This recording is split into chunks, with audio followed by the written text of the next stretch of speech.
Welcome to the VBAC Homebirth Stories podcast, where we celebrate and share powerful VBAC homebirth stories to inspire and support mamas just like you. I'm your host, Ashley Winning, a VBAC homebirth advocate and mama of 3, and I believe every woman deserves to birth with confidence and trust in her body. In each episode, you'll hear real-life stories, expert insight, and encouragement to help you feel informed and empowered on your VBAC homebirth journey. Let's dive in. Hi again. Before we get started in this episode, I wanted to just kind of give you a bit of an update as to what's going on behind the scenes and a bit in my life as well. So I've been on a bit of a health kick lately since the 1st of January. I've got psoriasis and I've been trying to get rid of the flare-ups. I was having terrible flare-ups at the end of 2024, and so I really wanted to make a change because it was excruciatingly painful. It felt like extreme sunburn, and it was just happening nearly every single time that a flare happened. I would have maybe a day of coming down and then it would just flare back up and flare back up. So I found that keto was recommended, and so I've been on the keto diet since January, and I've been gluten-free mostly, and I was also dairy-free for 6 weeks too, so I've slowly introduced dairy back into my life, which has been nice. A nice change for me. Actually, a nice little treat, I should say. I do like dairy, but I've just been able to add cheese and milk and stuff like that.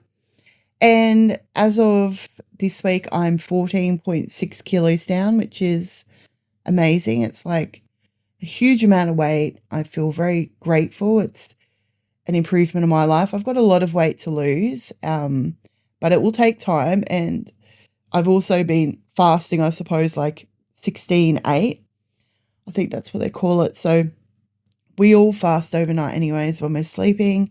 And so I just fast a little bit longer. Instead of having breakfast, I have a later lunch, and then I just eat 2 times a day. And so that means I don't have to cook 3 times a day. I just have 2 meals a day, and then I might have some berries for snacks, but I don't have like desserts or, proper snacks and that sort of thing, which makes it really easy. I just have like my meal, my lunch, and that's kind of it. I've been feeling a little bit more energized lately, which has been really helpful, and seen some improvements in that area. I just feel a little bit more lighter or a little bit more energized. Also, here in the Brisbane Gold Coast area where I live in Queensland, we have been kind of in limbo a little bit, I suppose, kind of anticipating potentially a cyclone category 2 coming into Gold Coast, Brisbane, Sunshine Coast area. So I just wanted to shout out to everyone who is potentially in flood zones or, in the same space, potentially waiting for this to happen. I don't know if it will be something. We've never had anything like this happen since I've lived here. And I think it hasn't happened in 50 years. So, I mean, it could be a category 2. It could be less. It could just be a low. It's the anticipation of, like, at the moment, it just feels like a normal day. But we did have some pretty bad weather. I'm remembering in 2023 at the end of December on Christmas, we actually had a mini tornado hit the Gold Coast and go up to Mount Tamborine, which is near where I live, and I was totally fine where I live.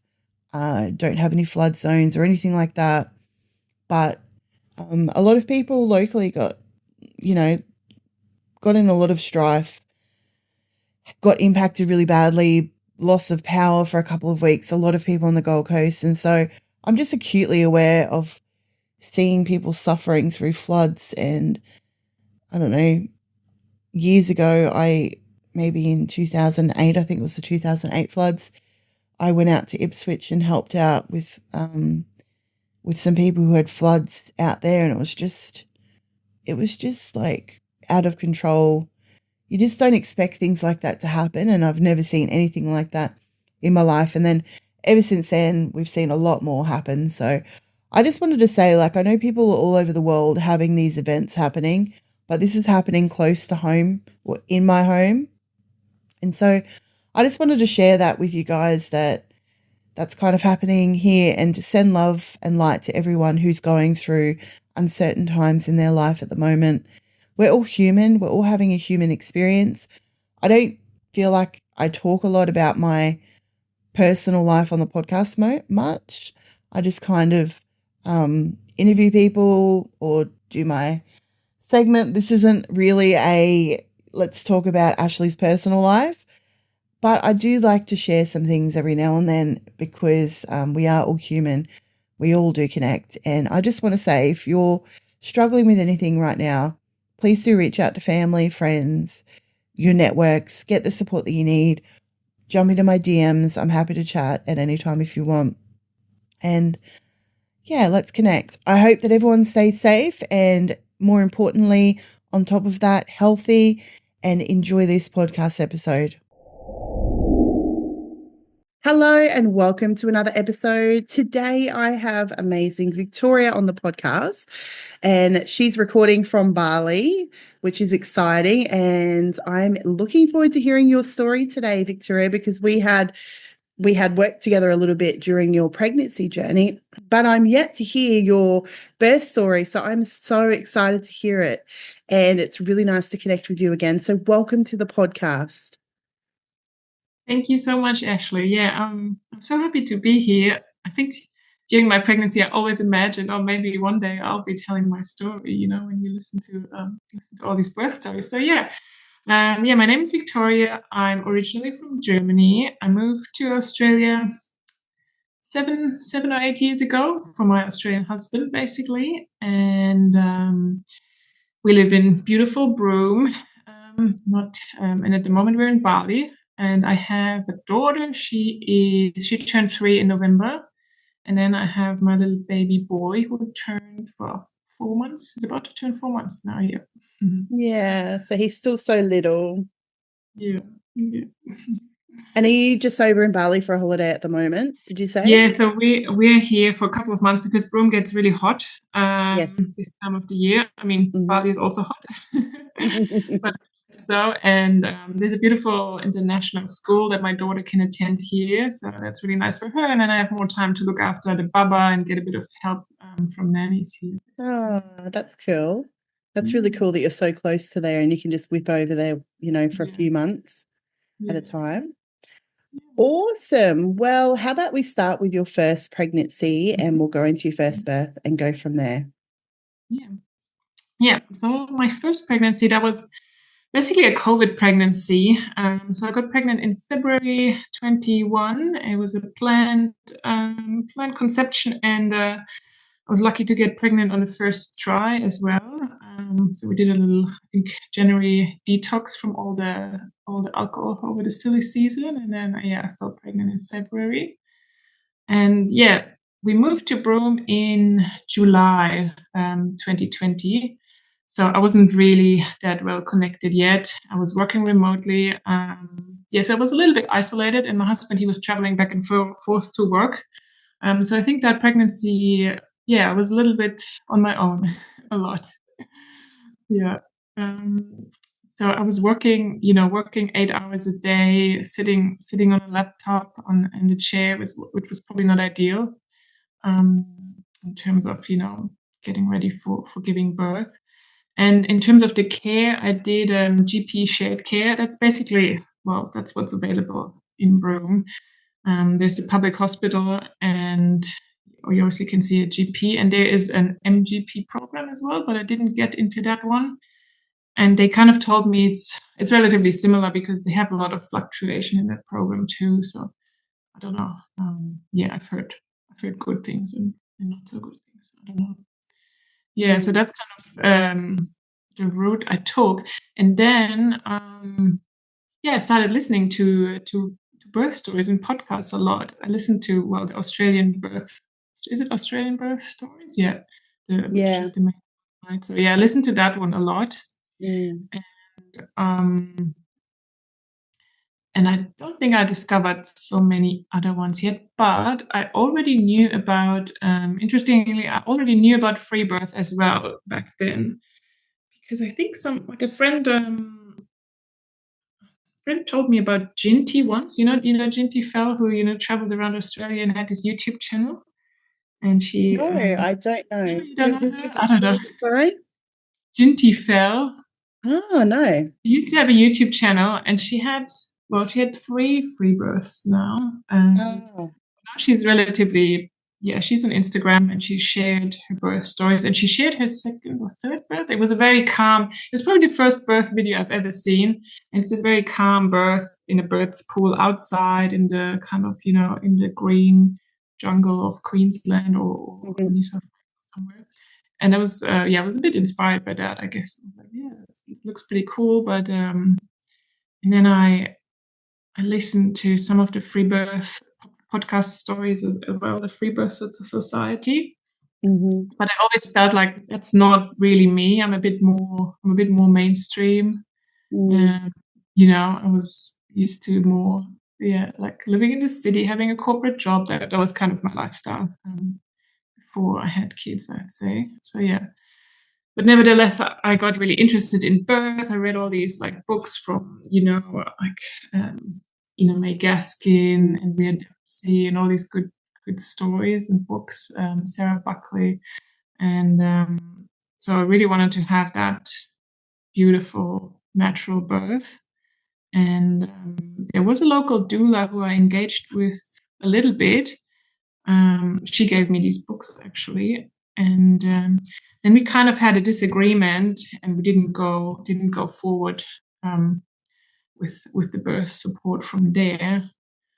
So that was a bit of a like a low point in my pregnancy, because my husband wasn't home very much, and then she kind of disappeared, and then I was kind of like, oh, I'm not sure how this is going to go down now.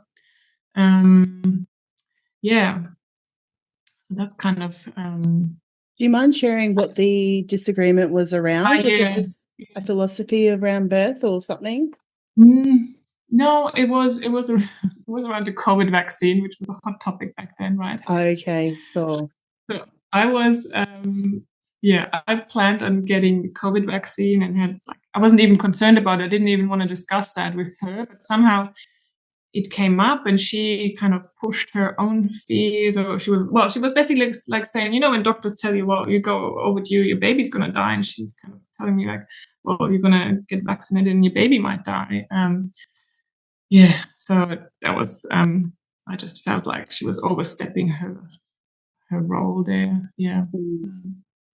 Okay, so you parted ways with your doula, but she had introduced some books that had inspired you on the path. Plus, a friend had mentioned this. I'm going to get the Instagram person's details off you, and we will link it to this podcast. But it was in your mind about, and then you were listening to free birth stories. So you were kind of very mainstream, came from a corporate job, but you moved to a rural area. You were on your own. And you obviously, it sounds like you wanted to have a natural birth. Yeah. Yeah. Yeah. Yeah. But how did you feel when you were all alone and then no longer had any support? Were you then looking for someone to replace your doula? Yeah, I guess kind of I didn't really know how or where to look, I think. I wasn't really finding or coming across the right people. So because Broome is so far away from everything, I didn't really think about that it would be possible, to have someone come travel or to have like a, online remote support. So I didn't really know who to reach out to, and was kind of like, okay, I'll just have to, do it by myself. And I also thought, oh, maybe it's not such a big deal, kind of thing. Probably, I was a bit naive that I might not need that support. And how was your pregnancy? Were you fairly healthy and everything was going well? No, I was really healthy. I had a lot of SPD, pelvic girdle pain, probably because I was doing too much. I was used to, like exercising, going for runs, playing tennis, and I probably should have stopped that much sooner. Then it wouldn't have gotten so worse. Because in my second pregnancy, I didn't really get that at all, but I think I took it easy early on. Okay. That was my main problem. And then, the first trimester had I was vomiting a bit here and there. just the nausea. But other than that, I was really, really healthy. I did all the standard tests that they do. I did the the sugar drink test and all of Yeah. this. I wouldn't really do anymore. But Yeah. I was very much just like this people pleaser thing that I didn't even realize that I was that. But I didn't even know Yeah. how to say no to stuff. Was it that Um, you didn't want to do any of those things, or do you think that you didn't realize that you had a choice? Yeah, and I didn't realize. Maybe I realized I had a choice, but I was like, "Well, what's the harm in doing them?" And now I can see there is a harm because you don't learn how to speak up for yourself, right? Yeah. So that's what like, well, what's the harm in doing that test? I knew I was gonna, I knew I was gonna pass it, but I was like, oh, I'm just gonna show to them that I can pass it, right? Sure. Yeah. And then also like there were some stupid tests because I got all my notes from the hospital. I think I got screened for like what is it? Like all these sexual diseases. I got screened for them 3 times in my pregnancy. Wow. Not just the Yeah. one time. All the STIs. Yeah. No, like why? Yeah. And then the other thing, they also did that. They also screened. They were not supposed to screen for it, but the one where you get antibiotics for in labor, if you have it, the strep B. Yes. Yeah. Yeah. They were not supposed to screen for it, but then they did kind of by accident screen for it. And then, the OB said, well, now that we have this information, we need to use it. So what did they have to do when they had that? So you were seeing a GP, but then you were also seeing a OB at the same time? Yeah. So I think from, I don't know, 26 weeks onwards, you're getting transferred to the hospital. And then you have maybe 1 or 2 appointments with obstetricians in the hospital. And because I turned 37 in July and had the baby in November. So then I was considered by the obstetrician, I was considered advanced maternal age. And and that also played a role then. So then even without me knowing, the OB at my first OB appointment, apparently that OB noted down planned induction at 38 or 39 weeks due to my age. And I didn't know about it. And then my second appointment I had with another OB, and he was saying, oh, yeah, so you're having a planned induction. I was like, no, it's the first time I'm hearing about this, and I'm not, like, it's not really what I want to do. So that was kind of disrespectful to just like write that down, right? Yeah. So then you said, no, I'm not having an induction. And then, so you just Yeah, then he decided to said, continue? well, but because it's in your notes now, we need to discuss it. I don't know, every time we see you or something. And then I was lucky to have, well, I'm not lucky, but like, then I had another with a female OB the next appointment, and she was very much on board with me not having an induction. She was like, yeah, no, it's ridiculous, and that age thing, blah blah. So that was good. I was kind of reassured by her then. Yeah. Yeah, and it's also like really interesting that you've seen, like, there's no black and white answer. It's you saw one obstetrician who had made a decision for you, another one who discussed it with you and still wanted to encourage that, and then another one who agreed with you and thought that it was rubbish. Yeah. And Yeah. so it's really interesting, but also goes to show, I mean, that could be the difference between getting an induction or being able to stay true to your planned spontaneous vaginal birth, if that was your plan, so it really is interesting. Yeah. Yeah. No. So you're healthy the whole time, you've got nothing comes up in the tests. The only thing that they've ever said to you is really about the induction due to what they like to call advanced maternal age, or even worse, which I won't even say because it's disgusting. And then, so was your plan just to wait for spontaneous labor? Yeah. That was my plan. Other than that, the only other like minor hiccups were they recommended the growth scan, also due to my age. So I had a growth scan.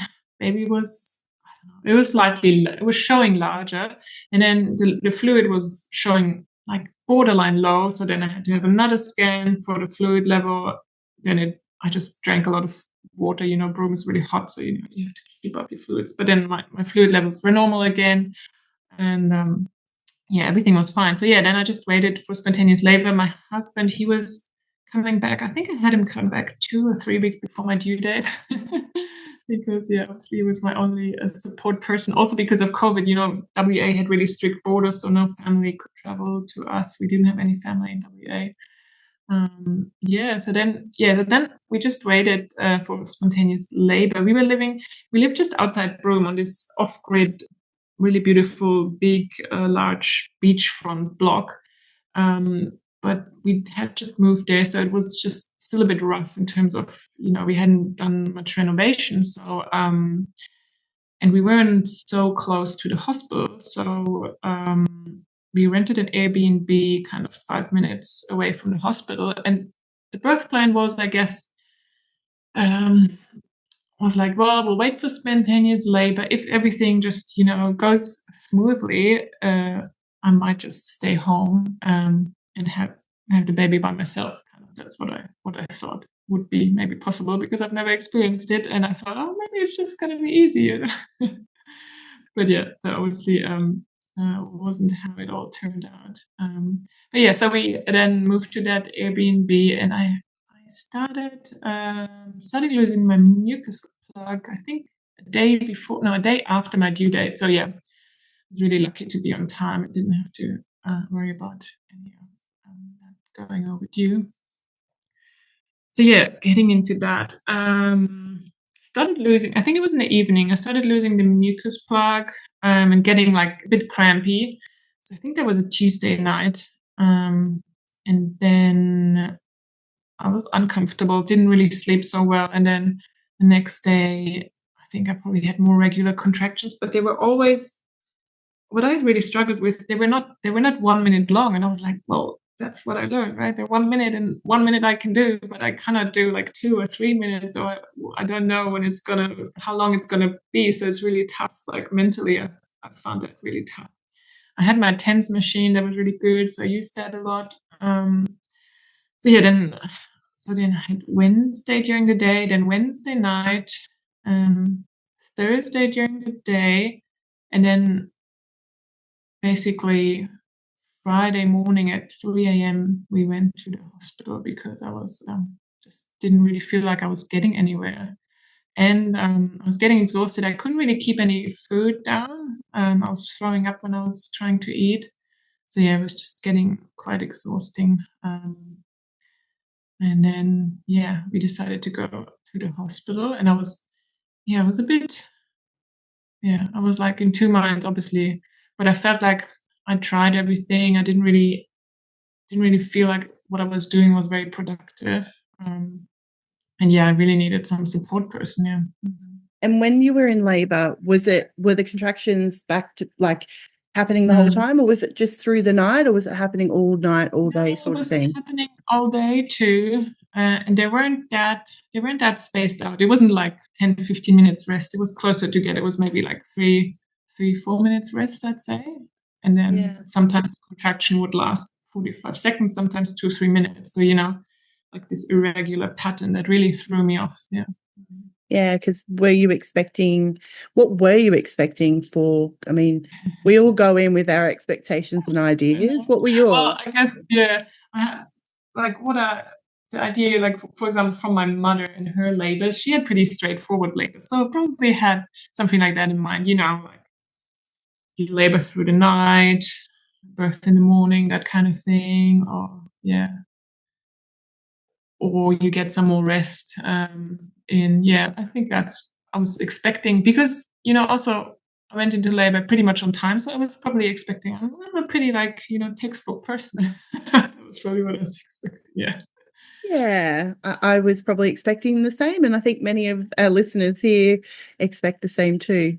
So you decided to transfer into hospital after a long time. It was over a day or two by now, wasn't it? Yeah. That you were in labour. So you've been in labour for a fairly long time. Was it just you and your partner? Yeah, it was all the time. It was just him and me. Yeah. So you went into hospital, and then what happened? Yeah, so I went in. It was, I think, 3 or 4 a.m. I had written a birth plan, which was basically, no interventions. I want to move intuitively and all of that. So yeah, that was basically the birth plan. So I went into hospital. It was like 3, 4 a.m. It was really quiet. The midwife was this very young girl. All the midwives, or most of the midwives in Broome, are really young girls, because they get sent there for a certain amount of time or something in their training. So she was lovely. She left us to do our thing. We had some fairy lights. So I was still using the TENS a lot. I was using, the main thing, I guess, I could use the gas and air then, or I could give that a try. I felt it didn't really help me in the contractions. So it was more like using it in between, getting a bit high and then the contraction. So yeah, there was like at least some other thing to do and try out. And then she also checked me, and she didn't tell me because I think, I didn't want to be told, but she said, I'm in active labor or something like that. So I would have been, I think from my notes, I think it was like 4 or 5 centimeters. Yeah. And then I think the shift changeover was probably at 7 a.m. or something like that. Then the next midwife came on, and I think I had progressed, or she checked me again, or I think I had progressed, or at least I know that now from my notes. So everything was going pretty well until then. But then it must have been like 6 or 7 centimeters. And I think, I don't know, it could be a hospital policy, but I remember that it was daytime. It was the new midwife. I knew I met her before a couple of times. She wasn't like totally unfamiliar, but she stayed in the room, and the room is pretty small, and there's someone observing you the whole time, and I didn't feel that comfortable with that. And I felt like, looking back, I felt like that impacted, how I moved and everything. So I don't know if that was because of my birth plan, but I said like I wanted to be left, to do it by myself. That then meant that this midwife was sitting on a chair, like, just like staring at me the whole time. Well, that's how I remember it. Yeah. And I was really in that, if I had known that, I would probably have written a different birth plan that, I would like her to, be supportive or like say encouraging things, because to me, it felt like she was looking at me and kind of judging me and kind of like, well, not, it didn't feel supportive how she did. Yeah. Yes, being observed. I actually felt the same in my experience too, and she just sat there writing her notes and that, but not actually. It's not that you needed any help, but just like thumbs up every now and then. Yeah, or like a smile, exactly, or just like a positive kind of yeah. I didn't get that from her. And then because she said so little, like the 1 or 2 things someone says, then they really stick with you, right? And the 1 or 2 things that she said, or the one thing I remember she said was like, well, I reckon, I guess I was kind of like looking to her for like, why is nothing happening? And then the one thing she said was like, well, I reckon it's really going to ramp up or like start happening once your waters break. That's the one thing she said. And because she said that, that's what I then requested from her at some point, because I felt like nothing was progressing. But if she had said instead, like, "Oh, you're doing really well. It's all going to plan," then that would have been a different story. But yeah. So that's by midday. So I arrived at 4 a.m. Then by midday, I think I requested my waters to be broken, and that was like just the first. That was just a really bad idea. I think it didn't help with anything, but it kicked off the whole all the interventions from then on. She checked with the OB. The OB said, yeah, go ahead. She did that, and then I wasn't aware of any of these risks, or that might be an issue. But then there was meconium in the waters. Not like, I don't know how much or how dark or whatever, but there was some meconium, and then that meant that they wanted to do continuous monitoring. So yeah. So then I was put on the bed and couldn't really move anymore. Yeah. And that was just, didn't really feel good or productive either, being on my back in the bed. And I tried to uh, tell them that I didn't want that, but I just didn't really know the words, or I didn't really know how do I say, like, how do I decline something like that. Like, now I know, like, if I would have said like I do not consent to such and such, then that would have been the right words probably. But yeah, I just didn't know how to get out of it. Did you have the CTG monitoring around your belly? Yeah, and then obviously they didn't offer you the wireless ones either. No. And as a first-time mum, we don't even know what's available. Yeah. Okay, so now you're on your back. You're on the back, feeling this is really uncomfortable. I'm not loving this. And then what? And you've had a bit of meconium in the waters. Are things ramping up, or how are you kind of feeling? No, nothing is ramping up. No, I didn't do anything, and I think there's also no research that said that really says that it does really help, and it might have contributed to my baby, like, getting into a not so optimal position as well. Because then I don't know when that was discovered or when, but at some point, the baby was posterior, and that. But not from the start. I remember, like, in my notes, at least it says it was in the right position, but then later on turned posterior. So then I was on the bed on my back. They're always monitoring the heart rate. Was pretty it was pretty good. There was nothing out of the ordinary. I was having 3 contractions in 10 minutes, so it was regular, and strong contractions as well. But then by 6 p.m. they were getting a bit impatient, and obviously I was exhausted. I also got some, like, fluids. I was low on fluids, so I had that set up. And so then the next thing was the augmentation. So I had the drip, the Pitocin drip. Started. I was stuck at 8 centimeters for, I don't know, 6-7 hours apparently. Yeah, but at least I made it to 8 centimeters, which is pretty good. So are you starting to feel really tired at this point? And how's your mindset going? Yeah.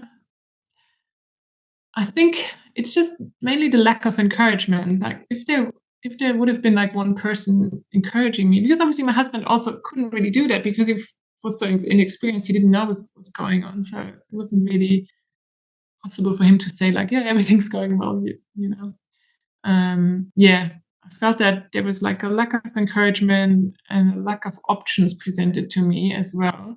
So it was just like, this is the next thing that we can do. And then so then the OB suggested the augmentation. There were no other options discussed other than that. And looking back, I guess, if I was already contracting, three times in 10 minutes and they were strong, then, like, adding augmentation, what is that going to do? Distress the baby? Yeah. What was the augmentation? What was the augmentation? Well, the Syntocin drip. Oh, okay, cool. Yeah. And then I was already contracting, like, strongly for a long time. And then if you add that on top, then that's most likely going to stress out the baby, right? That's what I know. Yeah. So you said yes to the Pitocin? I said yes to that, but I only also wanted the epidural then, because I was like, I'm happy to, have the natural, like, strong contractions, but not the Syntocin without the epidural by then. Okay. So then you get an epidural as well? So then I get epidural with the Syntocin.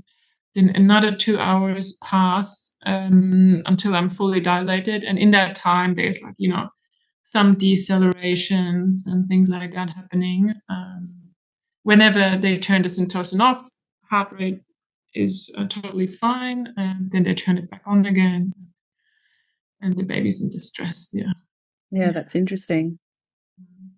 It was very obvious, that pattern.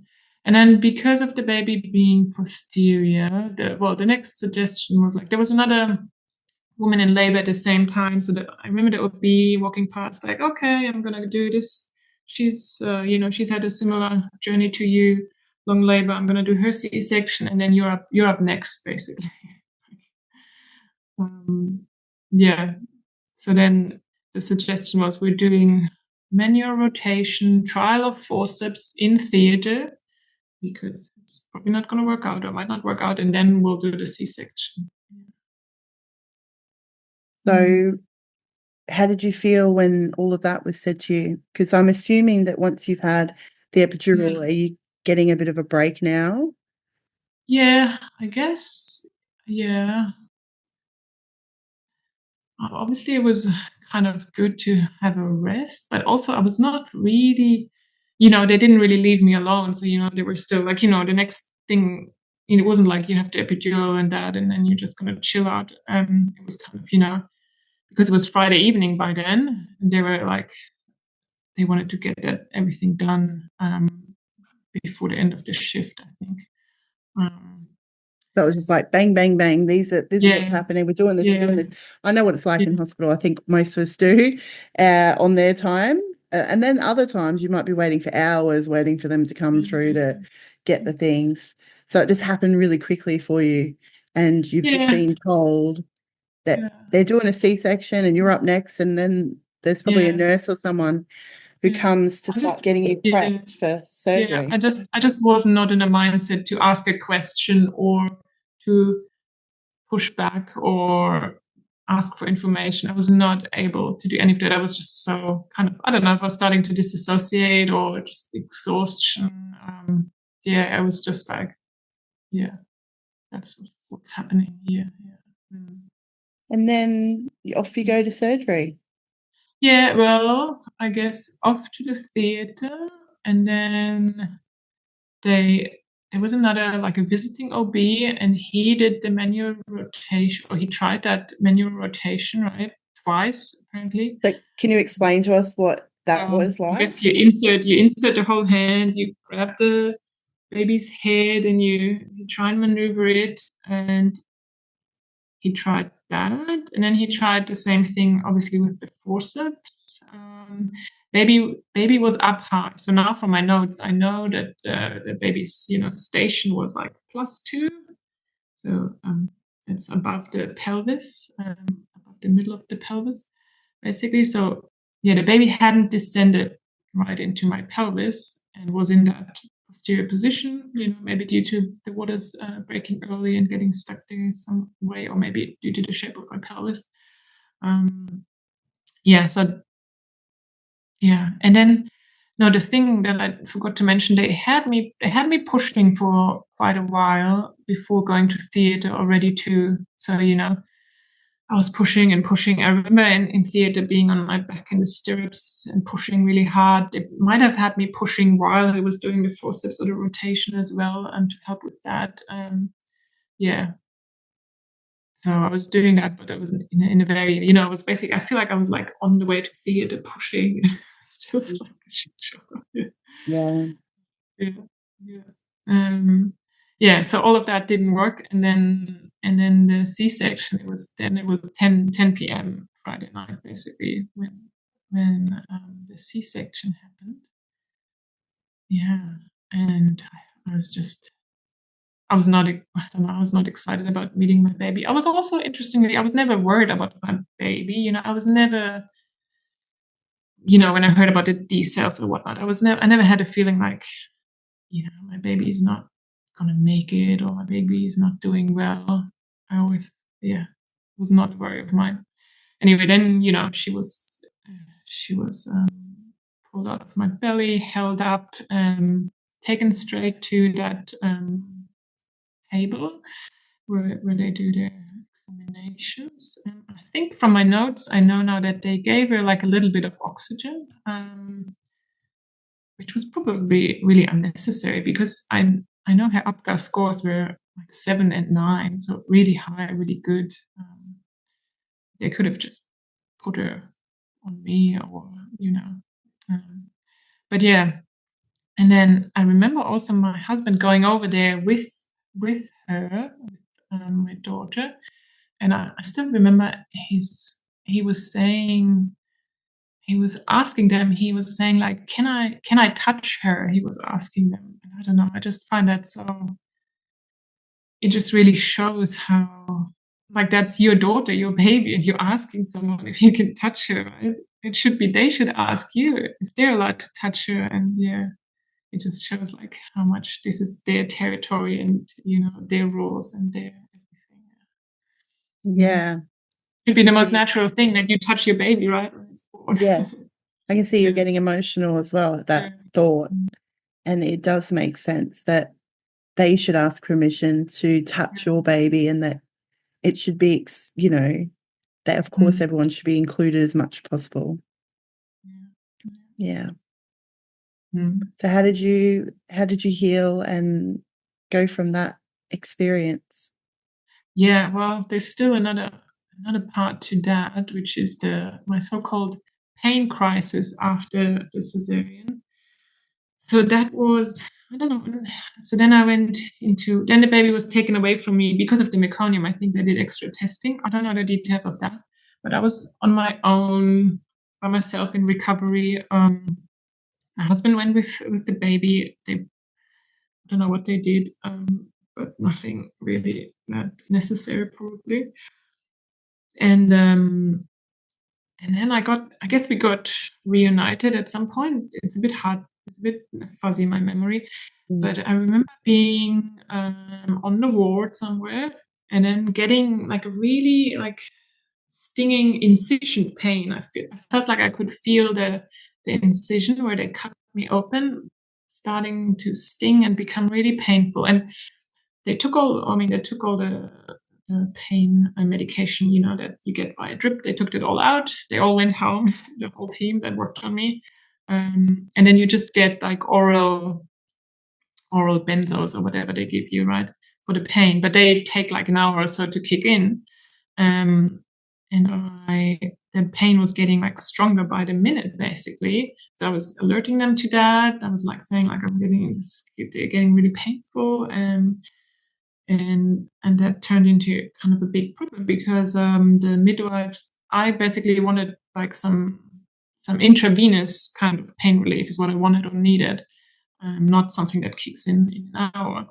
And they couldn't give me that on the maternity ward, so they said you have to get readmitted to emergency department, and then they can give you that, and then the person who's doing that is busy with something else, and so, and then in looking through my notes, the OB wasn't really cooperating on the ward because he was supposed to go with me or something, but he kind of didn't want to. And so there was a lot of back and forth. So it took maybe an hour for me to really get that. So then I got a morphine drip. I got like a huge dose of morphine, kind of passed out. And then only really came to me the next day, probably.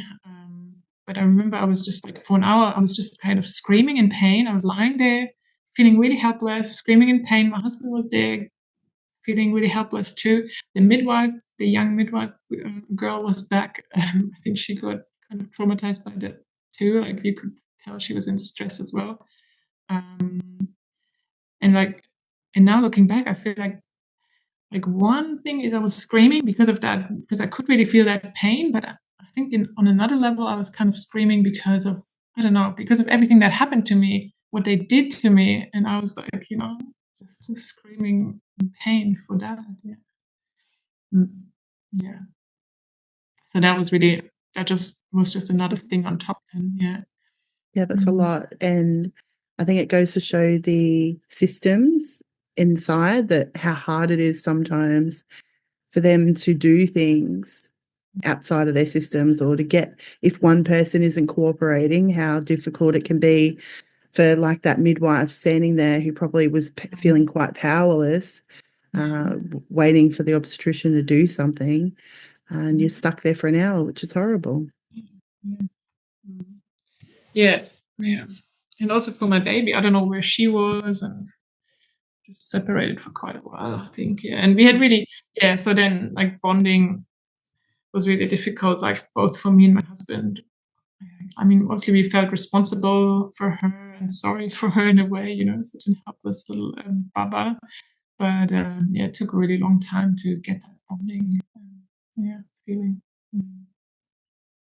Yeah, so then also, breastfeeding then wasn't ideal. I had a low milk supply, probably because of, everything that happened and just getting some postnatal depression.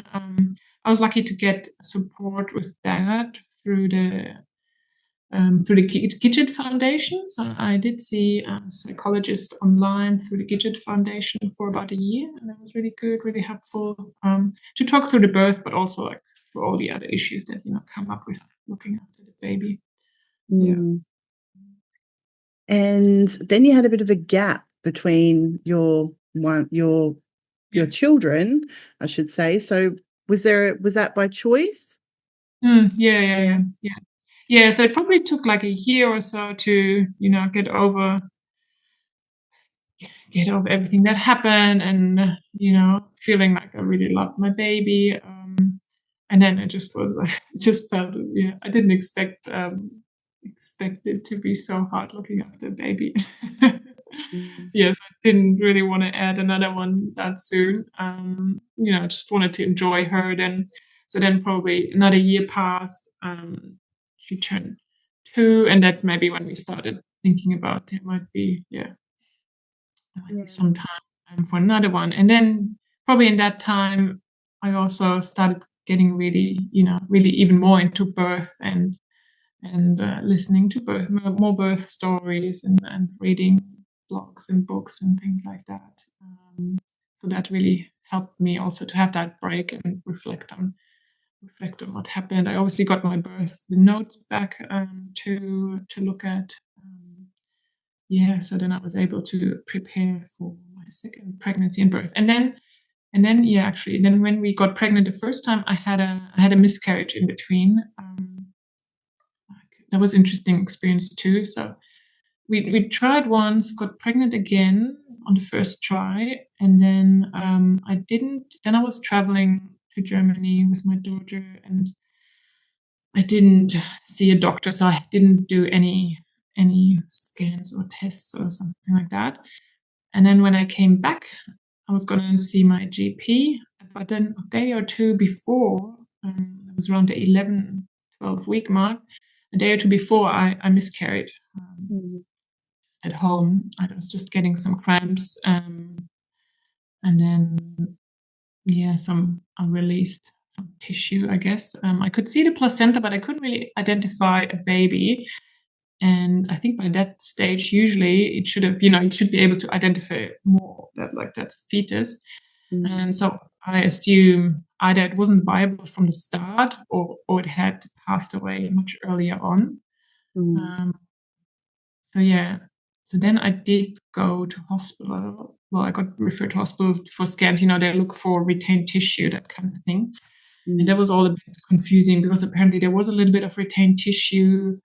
But then it wasn't a lot. So then they said, we don't need to do anything about that.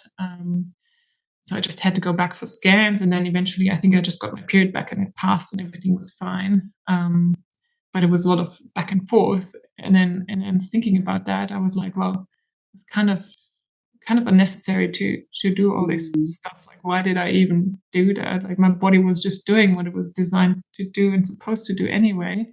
So in a way, it kind of showed me like, the body is really intelligent. If it's not viable or not healthy, then it's just gonna release it. And I don't really need all that hospital interference. But in another way, with the following pregnancy, I kind of also wanted to have that reassurance that this was going to go ahead, that pregnancy. I think I wouldn't have been able to, have like a fully like wild pregnancy where you just wait. At some point you'll feel the kicks. I kind of really wanted to know that this time everything was going to go ahead. Yeah. So did you try again soon after that?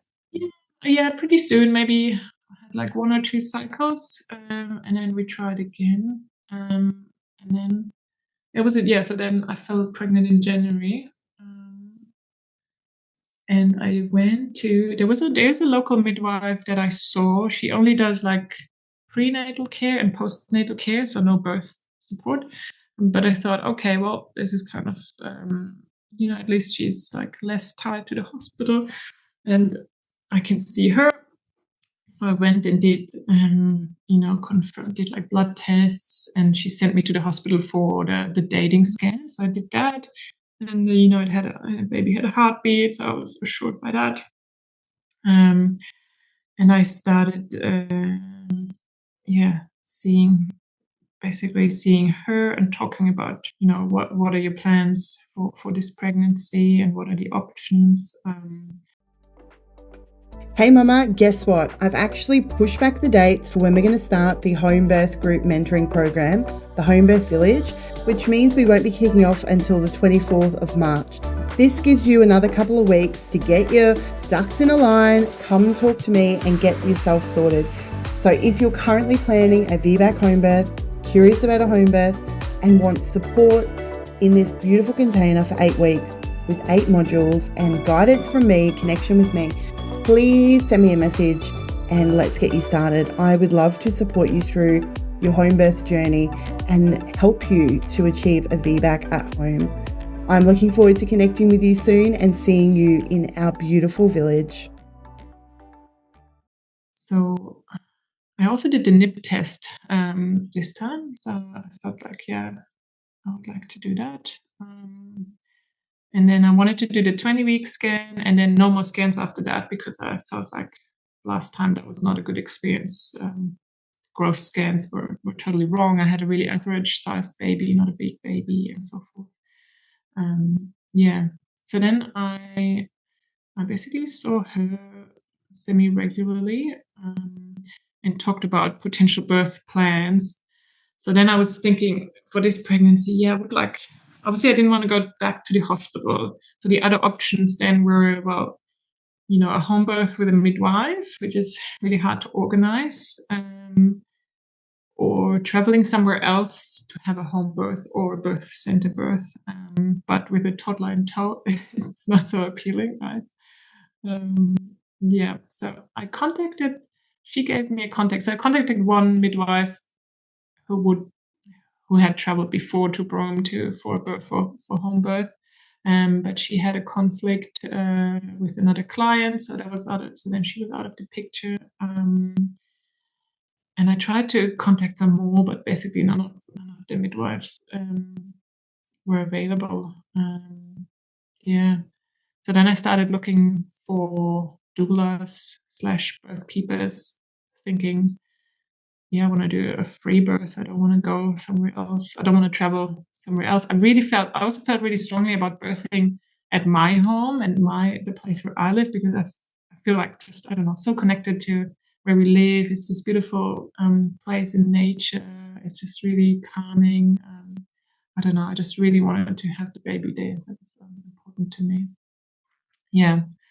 I started contacting some doulas, and there was one not so far away who she wasn't available because she had young kids, so she couldn't really travel. But she found someone, she recommended someone in Perth. I think I found another one on the East Coast.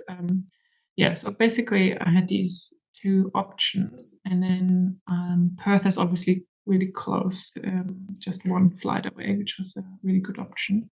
And I had a phone call with her, and she only supports free births, and she used to work in the system, so as a private midwife, and it's quite experienced in that way. And I felt she would be a good choice. I met up with her in Perth on my way through to Bali. I think I must have been 20 weeks or so pregnant by then. So I saw her in person, did some pregnancy massage with her, and so the plan was for her to come up like a week prior to my due date.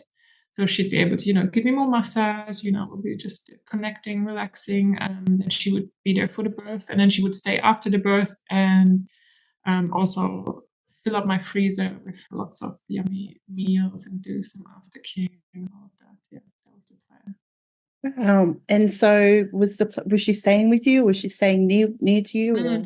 Yeah, we have on our block, we have like a granny flat, so she was supposed to stay there. Wow. So did that happen? No, that didn't happen. Okay. Because you said she was supposed to, and I was thinking, okay, so anyone listening who is rural, there are options. And as we're listening, Victoria did look high and low for your options. You look for midwives, then you look for doulas that were local, and you even found someone who was willing and able to fly in. So there are traveling, just for people listening, there are traveling doulas Australia-wide as well, because I know we do have a lot of rural mums who just lack the support. So you're 20 weeks, you've had a pregnancy massage, you've gone to Bali, I think, and you've gone to Bali to have a holiday. And then what's happened after that? Yeah, so then what was really important for me in that journey, I think, was to find a way to disengage from the system, because I did engage, right, with the local midwife, and she's also in close contact with the hospital. And then obviously, they want to send you down their trajectory. So that was a bit tricky, because I found out I'm such a people pleaser, and I didn't know that. And with the appointment that I had with that midwife, she wanted to, put me on a scale, and I didn't want that. That's like, I found that uncomfortable. I don't want to know my weight. I don't want to I don't weigh myself. And so even declining that little thing, I could feel it like in my body, like, oh, that's so uncomfortable to do that. Yeah. And so I realized, if I do the same thing like last time, I'm going to end up in the same place, because, you cannot expect to do the same thing and have it, have a different outcome. Yeah. So I really knew I needed to find a way to kind of just disengage, because I felt like I didn't want. I think what you had in your pregnant, or you had these 2 cesareans, and in your second one you did you did the fighting, right? You stood up for yourself and all of that. Yeah. And I knew that would create a lot of stress for me, and that stress, is just going to be negative for me and the baby. And also I knew, I don't have, I don't have 3 pregnancies. I only kind of want 2 babies. So I have to do it right this time. And I can't, some people, they're like, okay, and you do a VBAC in hospital, and you do a home birth, and then you do a free birth maybe. But I kind of, Look, like if I one could go shot. back, I would not recommend anyone fights. And I think you get trapped in that cycle as well. You actually think that that's going to be helpful, but it for me at least it wasn't. And you are trying to convince people, but the anxiety is there, and it is so counterproductive to anything that you would want for your baby or leading up to a birth. Like, who in their right mind would want to be that stressed? You know what I mean? And it's ridiculous. So you had that. Even for these little appointments, they would create this, like, I could feel it in my body. It was like, So you had the awareness. Yeah. So you had the awareness that you were a people pleaser, and you were shocked by this revelation. I was. Yeah, which is interesting. And it's great awareness as well. So what did you do from that point on then? Yeah, so then it was kind of good that I went to Bali, and I was like, well, I was saying to my midwife, yeah, I'm going away. And then I have this potential midwife in Perth, and I'm going to meet up with her, and then probably, start seeing her. She ideally, she wanted to hand me over, like, officially, she would have liked to be in touch with this person, talk about me. So it was a bit tricky, because I didn't, I couldn't just come up with a name or completely lie about it. So I tried to keep it kind of vague. I didn't want to tell her I'm planning a free birth. I knew she probably wouldn't have been supportive of that. And so I just kind of said, like, I'm fine. I'll get in touch. I think we started then emailing. I'll just get in touch with you if I need to, but like, I've found someone now, and it's all going well. I think she still kind of handed me over to the hospital, because they did contact me towards the later end of my pregnancy, but I didn't hear from her anymore. And then there was like my third trimester. It was just the most beautiful, amazing trimester. It was just relaxed. Like I was just on my own. I could really, tune in and, get into this different mindset to, trust myself. Like think about like, my intuition, like what it really is. Intuition is like such a, like, what is that even? I feel like, yeah, just, listening to my body more. And yeah, I just did like even like some like, I measured my belly once in a while to see how that was tracking. I was really really good with my nutrition. I had that book by Lily Nichols, that Real Food for Pregnancy. So I did lots of good food. I was really looking after myself, sleeping and resting and moving. I found this program for moving, which is called, I don't know if you know it, it's called Body Ready Method by Lindsay. I think she's in the US. But it's basically like, she really explains what movement kind of help in terms of your pelvis, for preparing your pelvis for birth and how you create space in the pelvis. So I really found that really interesting. She also certifies other practitioners. So I had a midwife, actually a midwife. She's based in Germany, but she does online consultations. So I saw her probably 3 times, and kind of what she does is she looked at my posture, and then because how you stand and hold yourself, that all influences your pelvis. And so she gave me some specific exercises to work on, and just to practice, these movements that you need for the baby engaging. I was very worried about that my baby wouldn't like descend into my pelvis again.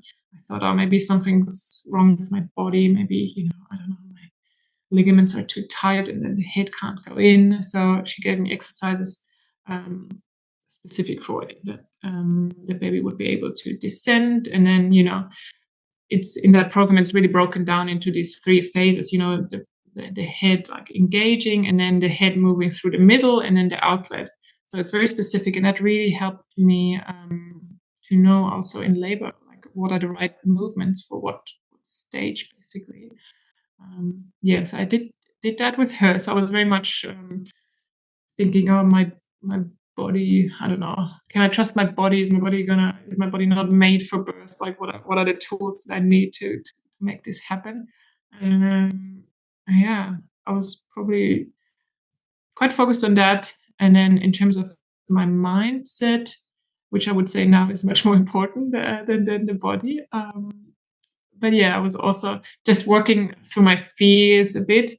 I read that book. I really liked her book by the Collins. What's her name? Jane Hardwick Collins. 10 Moons. Yeah, I really liked that book. Oh, I've got Jane coming on the podcast, or by the time this episode comes out, she might have already been on. So I've recorded it with her, and she's just amazing. Yeah. That book, it's a really thin book, but it's just so. She has some good like.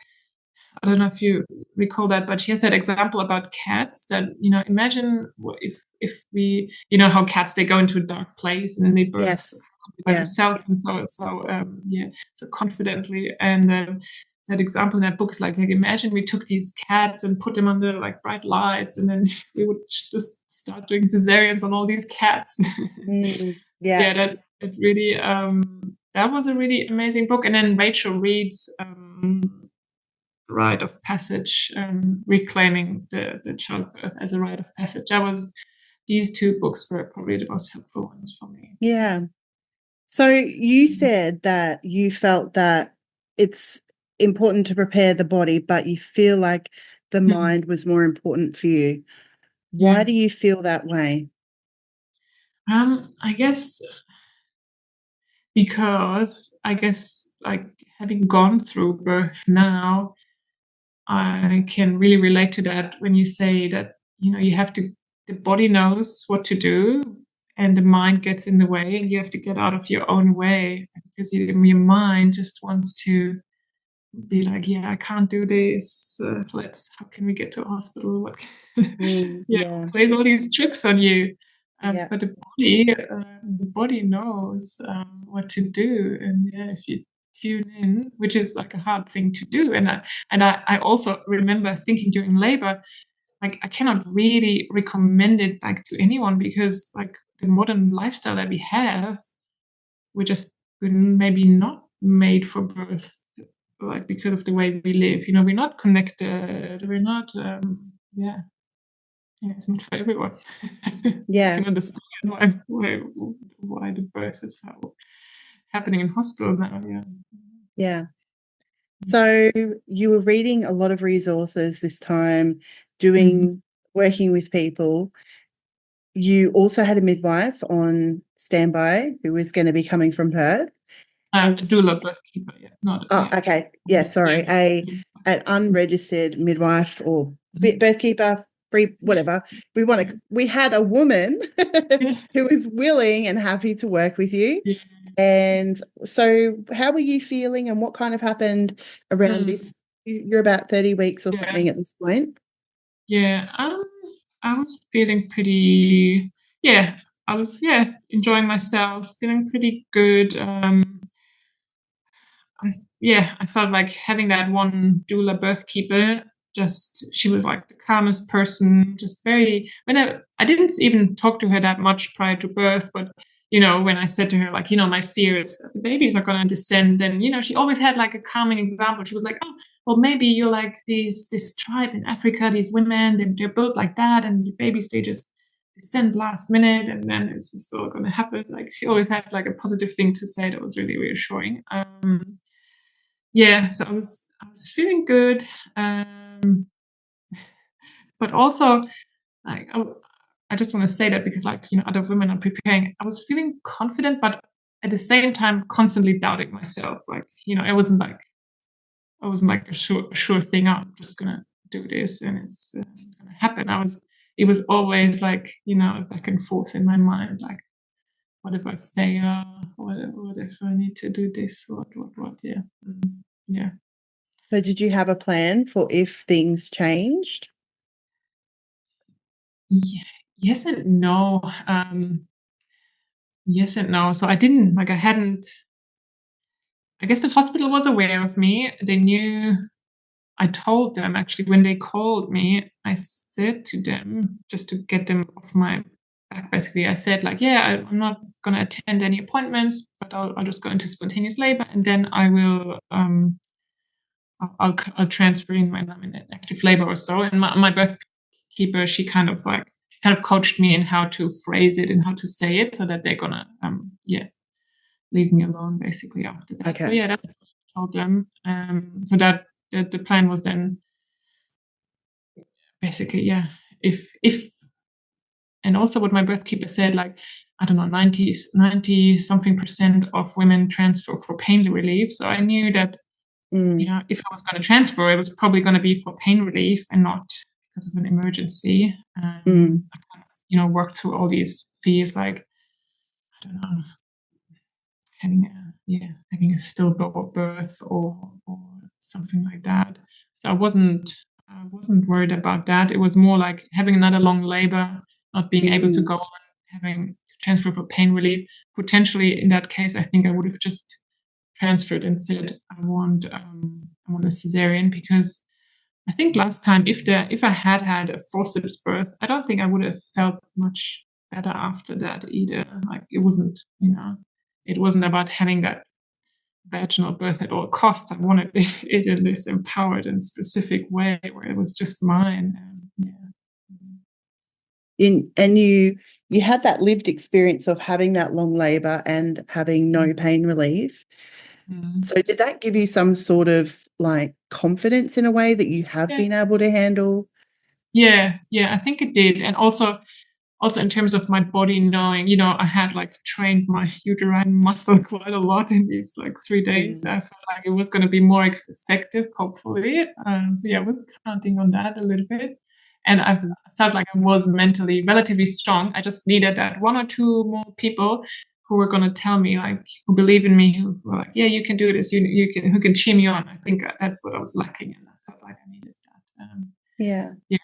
yeah, I think I was somewhat positive, but then there was always lurking that fear, like maybe your body is not built for this, maybe it just doesn't fit, or yeah. Yeah, that makes sense. Mm. So what kind of happened from that point of Yeah. when did you what sort of happened in those last Oh, weeks? yeah. So then the last couple of weeks, another thing that I did, I'm just gonna mention is breath work was really, really good for me. So in Bali, I tried. I don't know if you know much about breath work. Um, So you basically just lie down and you breathe quite intensely, and you can have like these like psychedelic experiences, or yeah, just kind of bit out of body experiences. And it just showed me really the power of breath. So this time, my plan for labor was like to really use my breath, focus on my breath, and then do a lot more vocalizing. Last time in hospital, I just felt too intimidated to vocalize, so I was just quiet. And then the body ready methods, I had some really specific kind of movements and tools to make for specific stages. So I was going to use mainly these three things, I guess, yeah, for labor. And then my birth keeper wasn't able to travel anymore to my birth, so that was a bit of a hiccup towards the end. So she had another client, a first time mum, and she was supposed to. Well, I don't know, there was a 2 week gap, I guess, between our due dates. So 3 week, not 3 week gaps, yeah. But she went to 43 weeks and 1 day or something. So we basically were in labor on the same day. And I don't know, who would have thought, right? Oh yeah, wow. So yeah, and that was already. I mean, I was always in touch with my bookkeeper. I was like, oh yeah, she still hasn't left yet. And so I kind of was able to prepare myself for that scenario.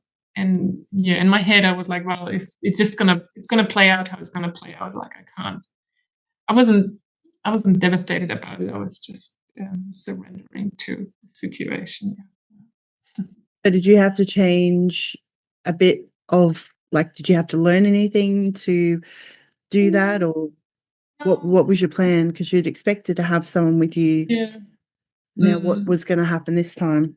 No, I think I just had, yeah, I just had to rely on myself more, even more. Yeah, I just really had to take take it all on myself, because also my husband, he's not someone who knows that much about birth, or who's into like all of that. So like he's there to support me because he trusts in me, but he's not.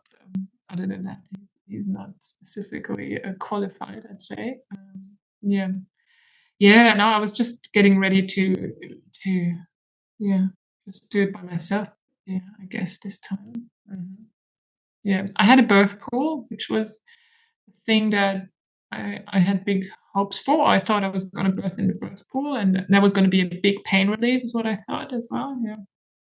Um, so it was.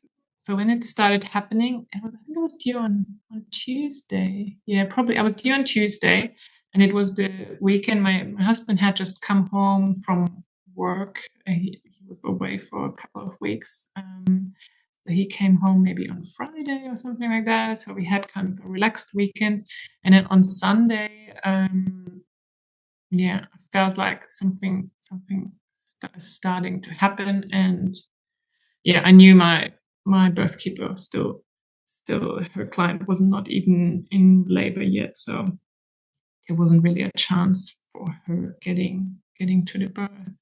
Um, yeah, and then it was Sunday afternoon, and I was supposed to go to a baby shower.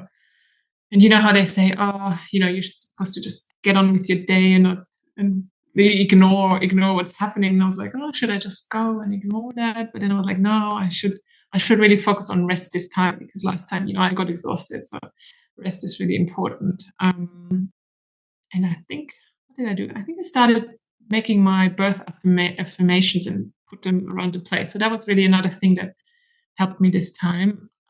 Yeah, just writing out affirmations and sticking them in the bathroom and the living room, and then I was lying down in bed and just resting, listening to. I had a nice playlist, listening to my music, and then in the evening, it started getting more intense. Probably by 8 p.m. I was kind of lying on the couch, and they were probably just spaced out two or 3 minutes apart. And from then on, that was it. Like I only got like two or 1 minute rest. And my husband put my toddler to bed, and then it was obviously November is really warm month. It was just past the full moon, so it was still like a big bright moon outside. I set up all my stuff on the grass outside under the moon and the stars, and I really felt like being outdoors is going to be helpful for me too, just to get distracted and get like get calmed down by being in nature. So I was outside, and I was getting my husband then to do. What did I get him to do? Actually, I don't know. I wanted him to help. I don't know. Did he do the hip pressure maybe? But he wasn't. He wasn't really good at it. Like him being there, I didn't find it that helpful. I was always thinking like, why is he not doing it right? Like, why is he not like getting me that pillow faster or the drink or what? So then after a while, I was like, no, this is not a good spot. So then I just started walking, and our block is really big, right? So you can go for long walks around the place. So I started, I walked into there's the ocean that turns into like a lagoon by high tide. So I walked to the lagoon, went into the water a bit, and walked around the block. And then where I spent most of my time is we have this pool, and there's a deck, and it's high up, and there's like you get a good breeze up there. There's the railing of the deck, and I could really hold on to that. And then in between contractions, there's like these big kind of bean bags, and it's good to lie down on those. So I think I must have been up there for maybe like 6 hours up there. Just had my headphones on, my playlist, and just kind of moving with the contractions and resting in between was one of my mantras that helped me, because that's not what last time I did the opposite. I think I moved in between contractions, and then when the contraction hit with my first pregnancy, I was just kind of like, just getting through it. And so this time I reversed that and just really tried to enjoy the rest in between as much as I could. And I could really feel like, the oxytocin flowing, having like these mini sleeps, and just, feeling really good. But then the contraction coming again, and I was screaming into a towel a bit, just letting it all out. So I was up there by myself, and I felt it was really good to be by myself, because whenever my husband appeared, it was like this person I could, maybe I could talk him into getting me to hospital, or, I feel like it really helped to make it not the first choice, or not so easy to go to hospital. I just needed to be kind of, because even I played it all through in my head. I was like, well, if I want to go to hospital, we need someone to take care of the toddler, right? We hadn't had that organized, so it wasn't so easy. So I was like, what? By the morning we can get the neighbor, and then so but I had to go. I negotiated with my mind a lot during that time. I could really tell how my mind wanted to escape the pain. Yes. I had to bring it back. I was going there, and I had to no, come back to the moment and relax and breathe and all of that. Yeah. That mind likes to do that, doesn't it? Yeah. Yeah, it likes to. So you've gone for a walk, you're back home, you're breathing through, you're getting on your bean bags, you're battling with your mindset, your husband's in and out, and how's it all going? And then I definitely could tune in to my body much more this time. So I could feel like I could localize that the pain was actually my uterus, and that it was kind of, it did feel somewhat productive, not just like some random pain. I could feel like where it is. And then I could also later on, I could feel like that there must have been like some kind of head or something stuck in the middle. So I felt like, okay, I think the baby is kind of like, I don't know, station 0, mid pelvis kind of. That's how it feels like. And that's what I learned in that course was, if it's in that position, that's when you do these asymmetric movements, do like the hip moving like this. And then, so I went for that. And I was always a bit scared of the contractions getting more intense. So I had to work through that fear of being like, I wanted to be more intense, but at the same time, I'm scared of it being more intense. But I was telling myself, just make this contraction really count and do the full movement. And then, I felt like I was doing the right thing. And also started to, I went in and out of my logical brain and my primal brain. So, I was very much just in tune with myself, but then sometimes I went out of it and was like, okay, what's the right movement? Have I lost my mucus plug yet or not? I think I was starting to lose it then, and I was like, okay, well, that probably means I'm, I don't know, 4 centimeters or something like that. So it was kind of being my own doula in a way. Yeah. Yeah. Do you feel like that extra knowledge that you had was pulling you out of your intuitive mind, or do you think that that's or do you think that's what you would have been doing anyways? What do you, because you were going in and out quite a lot? Yeah, yeah. I think it was quite helpful for me having that knowledge. Yeah, because it gave me some reassurance and guidance. I mean, if my doula would have been there, I don't know, it might have been good or not. It could have gone either way. I think. We do hear this a bit when, I've only interviewed a couple midwives, but when I do speak to them who have had babies or doulas, because they have the extra knowledge, they do get in their minds a lot because they understand the process. And so quite often they're trying to fix a problem and trying to use one of the solutions to the problem. So that's really interesting. I guess one thing, if I had a home birth and like a midwife who maybe would have checked me, like that would have been a different story. I think because then I would have gotten a lot more information potentially, and I think that would have been hindering for sure. Yeah, because as it turns out, that was not a posterior baby, which I was not aware of.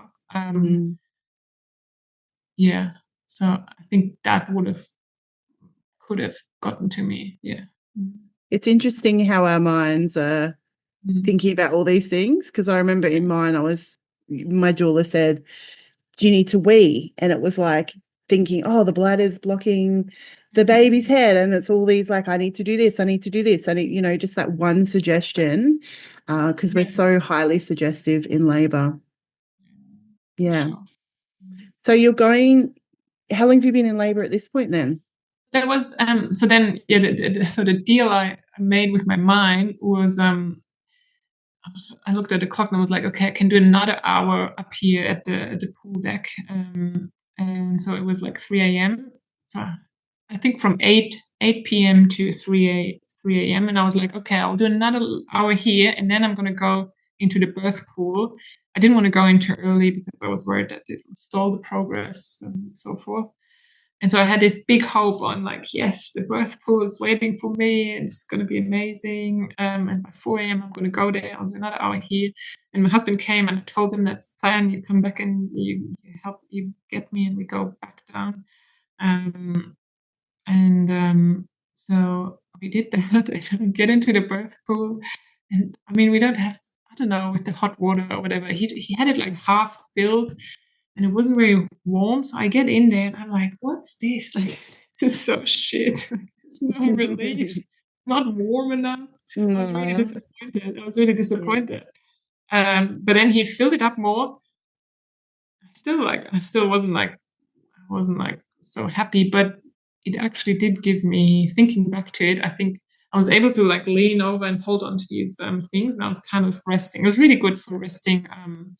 From 4 a.m. to 6 a.m. I was in the birth pool. And I think it gave me like a good rest. I would think maybe I was dilating, I don't know, the last 2 centimeters or something like that. Probably, yeah. Yeah. So then what happened was like, then I was like, okay, I should go to the toilet and try and pee. And so I went to the toilet, and that's, I think, when then I started feeling inside, and I think I felt the head. And I actually, I was kind of like, yeah, okay, it's like maybe, I don't know, 6 centimeters or something like that up there. I felt this hard thing. I was like, okay, that must be a head, but it feels so tiny. It feels like, I was like trying to feel around it, just like it feels so small. I just like, it feels like a baby who passed at 20 weeks then stuck in there or something. That's what went through my head. It's like, it feels tiny. I don't know what this is, but yeah. Which is interesting, right? Because I guess like many women, we're all like thinking like, oh my God, this big head has to come out of vagina, but it actually felt really small, too small. Yeah. So then I was trying to work on, and so then I think it shifted towards the pushing contractions when I was in the toilet, and that felt like I was in a good position then. Yeah.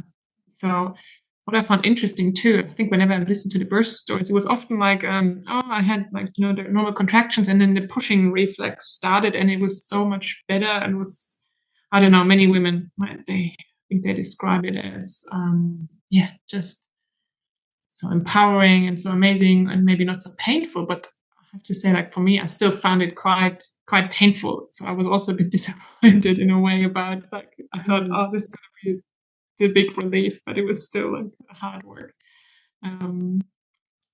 But yeah, definitely in that upright position in the toilet was really good for the pushing contractions, and I could tell like it was like this reflex where my body was just doing it. But when I was more going with the contraction and giving it like an extra impulse, then I would get like another one on top of it. So yeah, so I was playing around with that. Also, I didn't want it to go like too fast, because it was a bit scary. Like it feels like, oh my God, what's happening? Like also these sounds I was making, I was like, wow,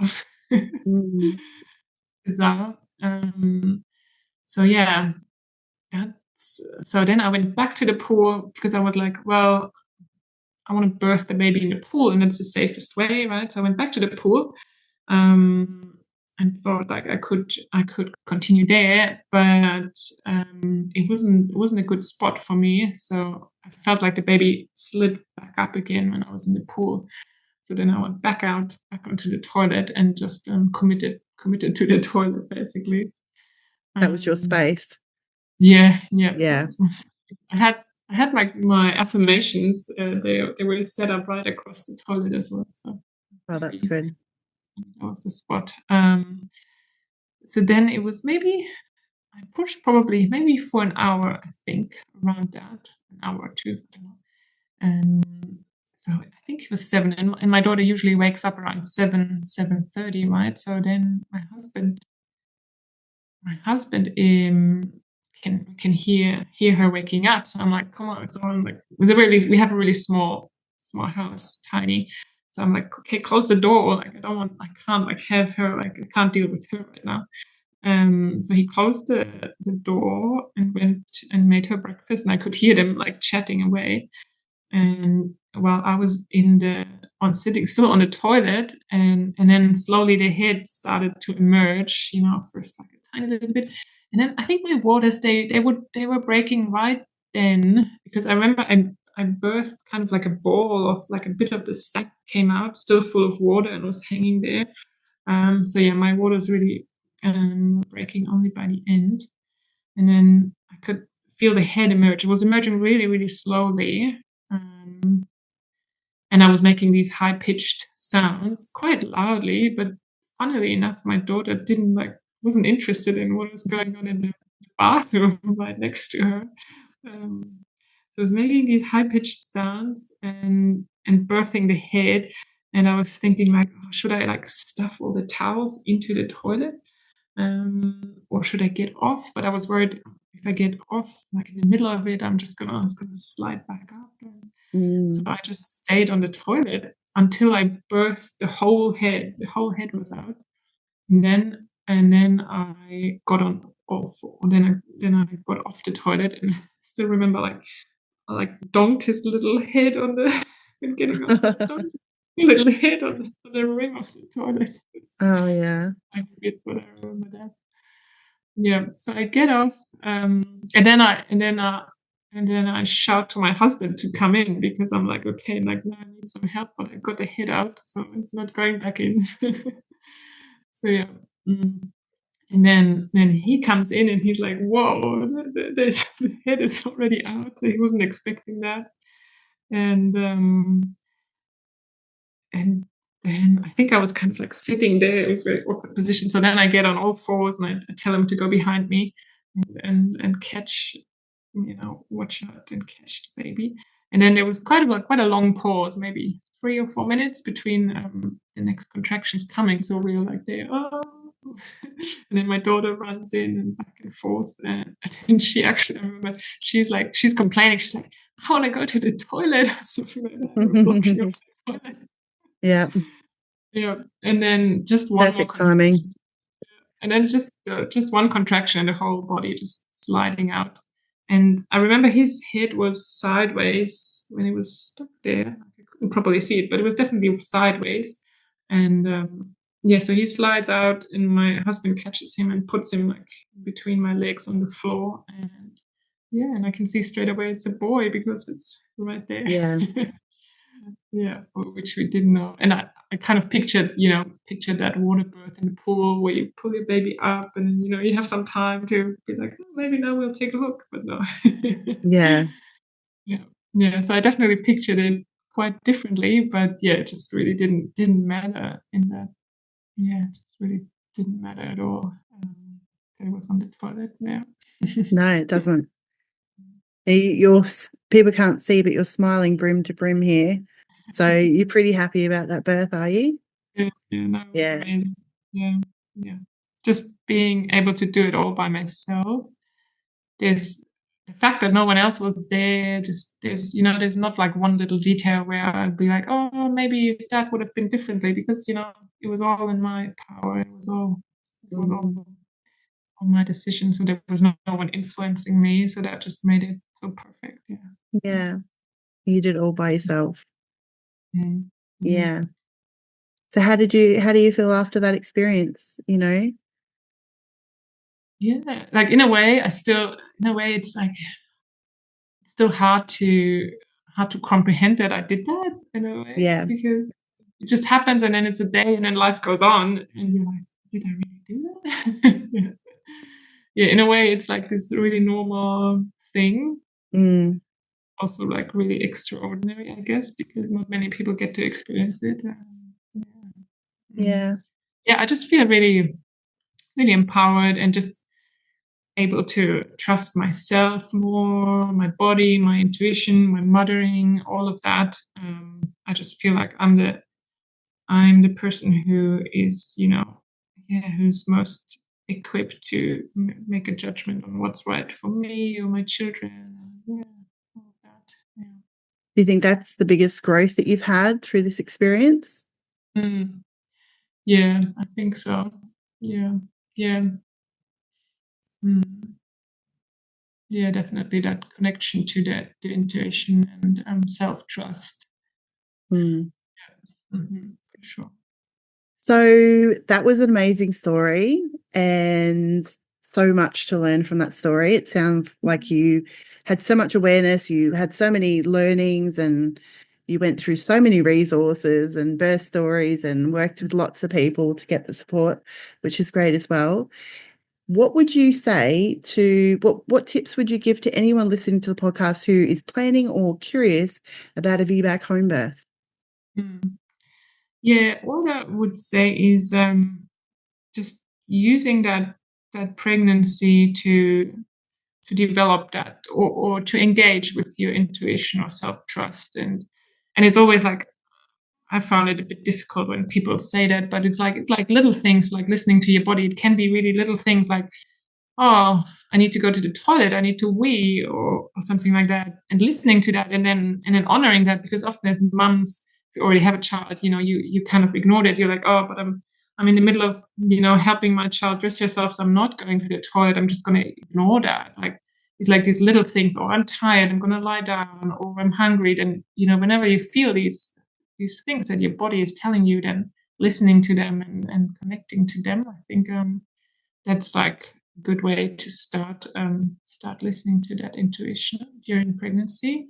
And then the other thing probably is, in terms of fears, obviously we all have fears, and we're conditioned to have these fears, and just looking at these fears. And for me, it was they kind of resolved organically, but just like revisiting those fears, not suppressing them, but just, looking at them like, well, I feel like that. And then maybe in a week or two, you feel differently about that fear. And that's kind of how they kind of dissolved for me. And I just like slowly came to the conclusion, like, this is actually a really safe choice for me. Yeah, beautiful. Beautiful tips and advice for our mamas. And thank you so much for sharing your birth stories with us today. Thank you for tuning in to the VBAC Homebirth Stories podcast. I hope today's story inspired you to trust your body, own your choices, and embrace the power of birth. If you love this episode, please subscribe, leave a review, and share it with another mama who needs to hear this. Do you have a VBAC Homebirth story to share? I'd love to hear from you. Connect with me on ashleywinning.com or on Insta at AshleyLWinning. Until next time, take care and trust your body.